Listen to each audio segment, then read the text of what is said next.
Merhaba arkadaşlar, kanalıma hoş geldiniz. Arka fonda iki tane kız var. Ben onlarla kofi içmeye gelmiştim. Sonra onlar beni küstürdüler. Hayır, şimdi video çekirəm.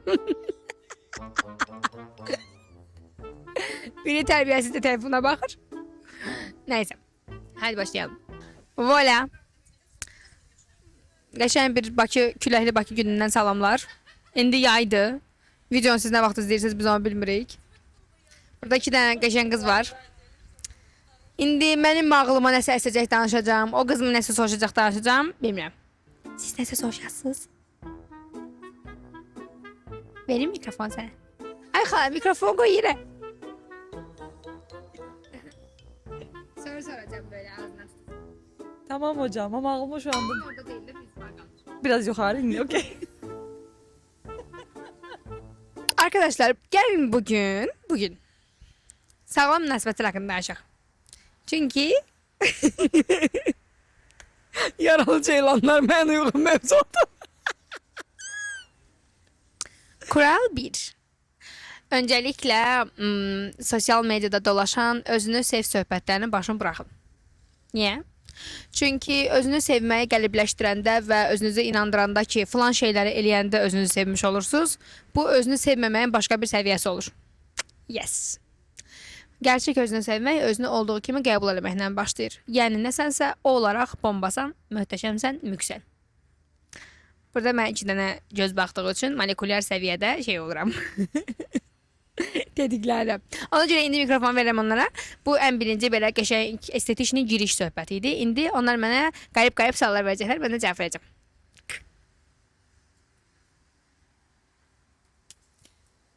Mən bir dəfə sizdən soruşmuşdum ki, öz şəfqət nədir?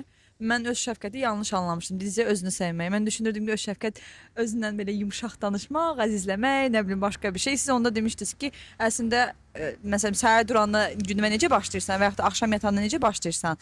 Bu öz şəfqət də bir növ özünü sevməyin başqa bir yoludur da, amma hərəmiz bir fərqli öz sevgi yolumuz var da, yes.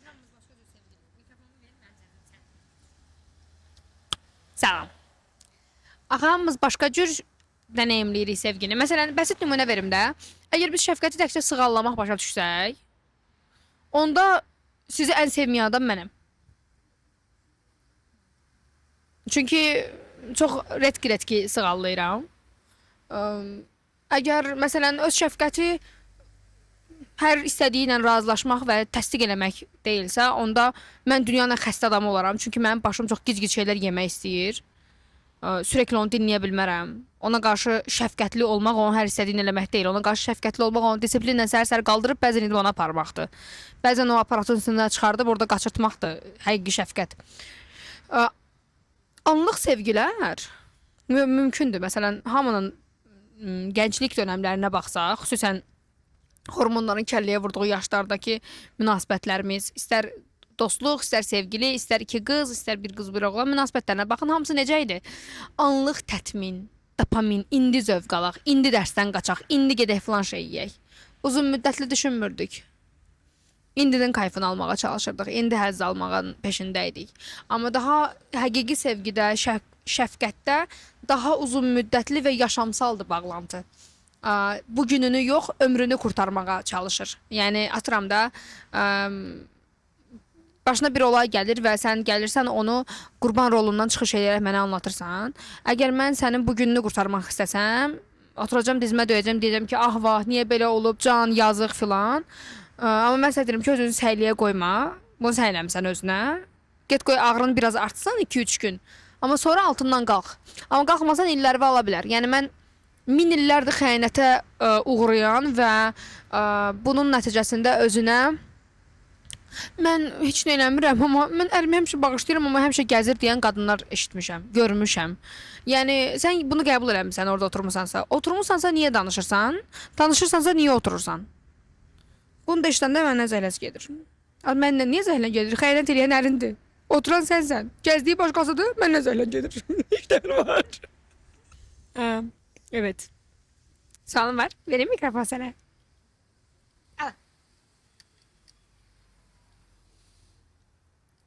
Əgər mövzumuz sağlam münasibətlərdəndirsə, sağlam münasibətlərlə bağlıdırsa, Sağlam münasibətin təməli dediyimiz 3 qayda kimi qəlibləsək, tövsiyə verə biləcəyiniz qaydalar hansılar olar? Hamı bildi ki, sən aytişniksən. Hamı bildi ki, sən rəqəmlər və şey 3 qayda. Qayda bir, heç bir qayda yoxdur.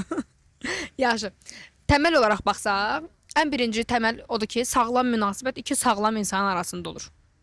Fərdlərdən birinin həqiqi psixoloji problemi varsa, həqiqi psixoloji problemi altını çizirəm. Yəni özünə hörmət edən bir kişiyə narsist deyəcəksənsə, bu problem deyil. Həqiqi psixoloji problemi olan bir tərəf varsa, ciddi şəkildə yaralarını görməzdən gələn bir tərəf varsa və bu halda o münasibətin sağlamlıq ehtimalı çox aşağıdır. Niyə? Çünki o münasibətin sağalma ehtimalı aşağıdır. Çünki tərəflərdən biri yaralılığını qəbul eləmir və sağalmağı seçmir. Deyir ki, məndə hər şey yaxşıdır.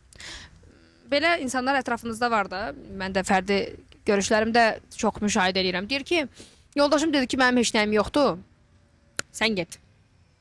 Və bunu ginekoloqlar da görür, bunu psixoloqlar da görür, bunu həkimlər də görür ki, bir çox hallarda göndərən tərəf əslində xəstə olan tərəfdir. Amma xəstə olan tərəf xəstə olduğunu qəbul eləmir. Xəstələndirilən tərəf isə yarasının ağrısına dözə bilmir və sağalmağa gəlir. Bu tip situasiyalarda bir çox hallarda iki dənə versiya olur. Ya sağalmaq seçən tərəf vaz keçir, любое время vaz keçir. Ya vaz keçir münasibətdən, ya vaz keçir sağalmaqdan. Çünki qarşı tərəfin inadını qırmaq o qədər də asan bir şey deyil.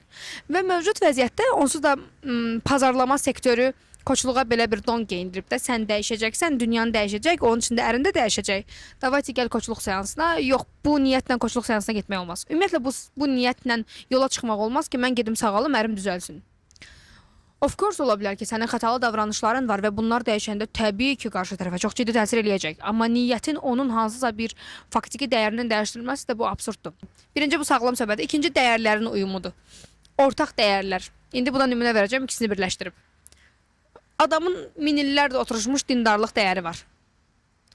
Bu adam belə doğulub. Bu adam belə böyüyüb. Nə bilim, gəlib 20'li yaşlarında tanış olub səninlə və münasibət qurub. Və siz evlənmisiniz və həmin vaxtlarda o eşqindən, yəni o sənə olan anlıq eşqindən başlayıb deməyə ki, hə, problem deyil, yola verərik, biraz sonra hicab bağlayarsan, ya da deyib ki, evi yoxdur, evə gec gələrsən, ya hər nəsə bir şey. Yəni burada indi söhbət hansısa bir dini qayda deyil, ha, dəyər uyumsuzluğudur. Və sən tutaq ki, həyat tərzi olaraq daha rahat yaşayan bir adamsan və tutaq ki, alkoqol qəbul edirsən və sənin ailən tutaq ki, belə eləyir və sən bir yerdən sonra o adamı etiketləməyə başlayırsan. Altını çizirəm. Problem o adamın dindarlığı deyil, ha. O heç səni sıxışdırmır. Lap belə o çox ali bir insandır. Tutaq ki, ali mənliyindədir, o ən sağlam halındadır. O özü üçün öz dinini yaşayır. Sənə də bir eş olaraq standartları qoruyur, dəyər verir, bla bla bla. Amma lakin sən öz başında onu etiketləyirsən ki, bu da dinə yapışıb məni buraxıb, öldü o münasibət. Çünki sən artıq onun dəyərini özündən aşağıya görməyə başlayırsan. Və yaxud da onun dini doğrudur, mənim yolum səhvdir inancına girirsən, onu özündən yuxarıya görməyə başlayırsan. Yenə münasibət dağıldı. Ancaq ortaq dəyərlər. Münasibət ancaq ortaq dəyərlərlə sağlıqlı aparıla bilər. Qarşı tərəfi özünüzdən yuxarı görürsünüzsə, orada aşağısız, aşağı görürsünüzsə, orada yuxarısız. Yarışma varsa orada münasibət ola bilməz. Bax, demirəm ailə, münasibət ola bilməz. Aycan. Yaxşı, bu kimin nümunədə məsələn indi dediniz dindarlıqla bağlı bir bəyin hər hansısa bir dindarlıq dəyəri var və s. Bunu ortaq dəyərlərə gətirmək üçün necə hizalamaq lazımdır ki, bu ortaq dəyərlərdən keçişsin? Bax, bunun bir dənə qaydası dəyər olaraq adamı da dəyərləndirməkdir. Məsələn, bir dəfə nümunə vermişdim ki, mənim bir dostum sonradan o indi din üzərindən nümunə verilib deyə, o sonradan çox ciddi şəkildə dindar bir kruqa düşdü və risk dəyişdi də. Yəni masalarımızın ən belə aktiv, ən şən, bütün partilərimizi ayarlayan oğlan birdən-birə çəkildi aradan və yoldaşını çox sevir. Ailə onun üçün çox vacib dəyərdir. Onlar sözün əsməsi uyğunlaşmağa başladılar. Necə? Qadın onun heç bir davranışını aşağılamadı, heç bir davranışını yüksəltmədi. Kişi də partnyorunun heç bir davranışını aşağılamadı, heç bir davranışını yüksəltmədi. Uşaqları heç kim dinə, namaza zorlamadı. Ana da heç bir tərəfə çəkmədi. Normal formada izin verdilər, uşaqlar böyüdülər, özü seçim elədi. Qızı dindar olmağı seçdi, və atası ilə davam elədi. Oğlu isə indi prosta belə Allahı sevən, rahat geyinən, gəzən. Məsələn, mən deyir heç bir qızla gəzmirəm, çünki cüzi hələ ki uşaqdır, amma yəni fikri budur da. Ona deyir ki, mən heç bir qızla gəzmirəm. Ona görə yox ki, bu günahdır. Ona görə ki, mən qəlb qırmaq istəmirəm. Nəticə etibarı ilə onlar ikisi dəyərli ailədirlər deyə dəyərli uşaq böyüdüblər. Yəni standartlara uyğun yox, dəyərli. Və bu ancaq bu halda mümkündür, başqa halda mümkün deyil. Üçüncü variant isə uyumdur. İşin ən Oktan bölümü desəm ayıb olar. Üçüncü sütun isə uyumdur. Əgər bir münasibətdə uyum yoxdursa, buna həm daxildir tən uyumu, buna həm daxildir yaşam uyumu, buna daxildir enerji uyumu yoxdursa, orada kaos çıxır. Bu qaçınılmazdır. Məsələn, ola bilər ki, insanların parti zövqləri uymasın. Məsələn, bu mövzuda özümü nümunə verəcəm. Adam musiqini eşitmir də. Mənsə, yəni şeydən vedrə düşüb tık eləsə ona belə oynayasa da mən. Və məsələn ümumiyyətlə musiqini duymayan bir adamdan aşırı dərəcədə rəqs edən bir adam biz hansısa dans yerində necə görünürük? Elə bil ki, mən rəqs eləyirəm, o isə mənim qoruyucumdur belə. Prosta yanımda arada belə əl çalır ki, ayıb olmasın, belə görünməsin deyə. Bu nədir? Adam uyum sağlamağa çalışır. Uyum sağlamağa çalışmasının səbəbi nədir? Dəyərli nöqtəyə qoyub. Yoxsa deyər ki, getmə. Ki, bu tip münasibətlər var. Siz orada vacib, o qədər vacib deyil sizin zövqləriniz və siz. Ona görə də partnyor deyir ki, bu mənə uyğun deyil, sən də eləmə. Bu kaosdur. Bu varsa şəxsi sərhədlərin olmadığını da göstərir. Amma və lakin adam hər gün mənimlə oynamağa gedə bilməz. Bezər çünki. Hətta bir neçə dəfə belə bir anı olub, heç vaxt unutmuram. Mən gəlmişəm, keyfim çox yaxşıdır, oynamışam. Mis kimi yatacam, belə deyir, mənim başımda deyir, səs yanmır, o mahnılar hələ də oxuyur burada. Sən deyirəm, mahnılar hələ də eşitmirsən, deyirəm, yox. Və bu daimi ola bilməzdi, artıq o mövzuda mən günəş gəldi. O mövzuda mənim artıq rəfiqələrimlə getmək yerimdir ora, daimi olaraq ondan yox. Amma bu qarşılıqlı olmalıdır. İndi bir çox qadınlarda mən Instagramdan gələn bir şey görürəm, vibe. Onlar belə qəbul ediblər ki, kişilər onlara xidmət etməlidir, amma bunlar kişilərə heç nə etməlidirlər. Bu belə deyil. Bu qarşılıqlı olmalıdır. Uyum qarşılıqlıdır. Əgər sən də qarşı tərəfdən uyum sağlamağa çalışacaqsansa, it's okay. Əks halda onsuz da o axır əvvəl hardasa qırılacaq. Bu üç sütunu etməyin yolu əməkdir. Yəni belə bir münasibət yoxdur ki, siz onunla tanış oldunuz və üç sütunda uyur. Bu mümkün deyil. Ümumiyyətlə dünyada belə bir münasibət olmayıb bu vaxta qədər. Siz o aşk halından qərar verirsiniz. Ay mən buna dəyərlərim duyur. Ay da Samirə səndən paltarlarımız bir-birinə oxşayır. Biz arkadaş olub, bu belə deyil. Münasibət içində evrilərək dönüşür və siz onun içində tapırsınız ki, əslində dəyərləriniz nədir. Hətta çox maraqlı bir şey var. Bəzən münasibətin içində tapırsınız ki, çox sizin dəyəriniz deyilmiş. Başqa bir şeymiş. Məsələn, özünü yaxşı qız olmağa inandırmış insanlar, lafın meclisdən dışarı. Məsələn, gedirlər o yaxşı qız obrazı ilə bir dənə onu sıxıb yaxşı qız obrazına saxlayan kişini seçirlər və ondan bezirlər sonra. Çünki içindən bir səs deyir ki, axı mən bu deyiləm. Qarşı tərəfə isə sən deyə bilməzsən ki, mən bu deyiləm. Deyəcək, axı sən beləydin. Sən belə gəlmişdin. Və adam haqlıdır. Yəni o heç vaxt haqsız olmadı sıxışdırarkən. Çünki elə gəlmişdin. Yəni bilirsiniz bu nəyə bənzəyir? Sən onsuz da gələndə bir stəkan su istəyirdin də. Sən sonra 1 litr su istəyəndə ona absurd gələcək. Və ya sən suyu birdən-birə kola ilə dəyişəndə absurd gələcək. Sən su istəyirdin. O sən su gətir deyirsən ki, mən kola istəyirəm. Axı sən heç vaxt kola istəməmişdin.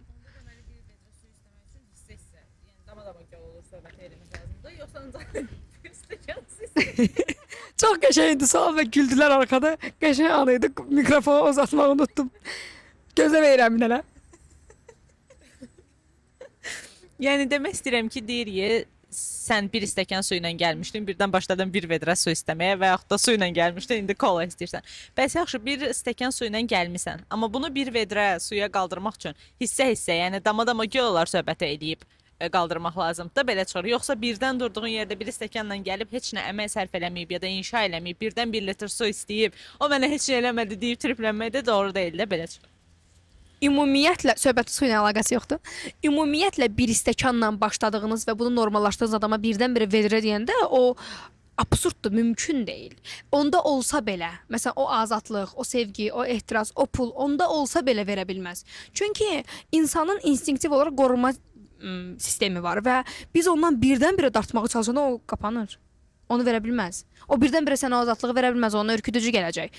Ki bu sənin üçün də belədir, bu qadın üçün də belədir. Məsələn, bəsit nümunə verim. Tutaq ki, bir kişinin bəlirli bir tətil zövqü var. Məsələn, atıramda ayda bir dəfə hamama getmək. O kişi sürətlə birdən-birə həftədə 3 dəfə hamama getməyə başlasa, sən durub mənim sual qutuma görəsən mənim ərim xəyanət eləyirmi deyə yazacaqsanmı? Ki yazacaqsan. Sorğulayacaqsan bunu. Proses xəyanət olmasa belə insan tetiklənir. Məsələn, qadınların ilk qorxu reaksiyası xəyanətdir evlilikdə. Çünki elə proqramladılar illərdir. Elələrin gəzməsin filan o qədər kodlanıb ki, qadınların münasibətdə qorxusu sevgi itirmək yox, üçüncü şəxsin olmağıdır. Yəni bir çox hallarda belə ola bilər. Böyük toplum qadınlar, yəni hamısını bəhs eləmirəm. Ona görə də nəzərə almaq lazım ki, söhbət burada təkcə maddi şeylərdən getmir. Ümumiyyətlə biz nəyisə birdən-birə tələb edəndə bu anormal səviyyədədir. Ümumiyyətlə özümüzdən də birdən-birə nəsə tələb eləyəndə anormal səviyyədir. Elə bil ki, siz indi bu videoya baxırsınız və deyirsiniz ki, "Vsyo, mən bu gün artıq dəyərlərimi də tapacağam, sağlam da olacağam və sabah gedirəm tapmağa və uyum sağlamağa." It's impossible. Bu mümkün deyil və sənin ancaq seçməyin lazımdır. Mən və qonaqlarım sizi öpürük. Görüşərik. Nətər eləyim ki, sizə düşəsiz? Deyən gözlə.